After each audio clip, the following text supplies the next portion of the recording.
Assalamu alaikum wa rahmatullahi wa barakatuh. Hello brothers and sisters. Kwa majina anaitwa Gulam Dadkari Muhammad, ni mwenyekiti wa halmashauri ya wilaya ya Mafia. Kwa niaba ya halmashauri ya wilaya ya Mafia na wananchi wa wilaya ya Mafia, tunakualika kushirikiana na Jamii Bora Health Service Network katika tukio la kihisani la Iftar Gala siku ya tarehe 14 ya mwezi wa 3 mwaka 2026, Peacock Hotel, Dar es Salaam.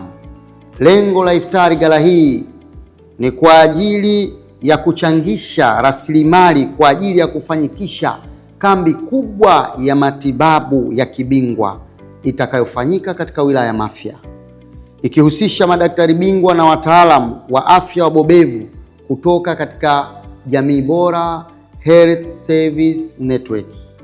Ndugu zangu, Iftar Gala hii si tukio la kijamii peke yake, bali ni jukwaa la mshikamano na uwajibikaji kwa ajili ya kuboresha afya za wananchi wetu. Natoa wito kwa taasisi mbalimbali, sekta binafsi na watu binafsi kushirikiana kwa pamoja kwa wingi sana, kujitokeza kwa kuchangia kwa hali na mali. Uwepo wako ni ishara ya kujali na mchango wako ni uwekezaji katika maisha ya watu. Karibu tuungane kuandika historia mpya ya huduma za kiafya katika wilaya ya Mafia. Nawashukuru sana, karibuni sana. Kazi na utu, tunasonga mbele. Asanteni sana.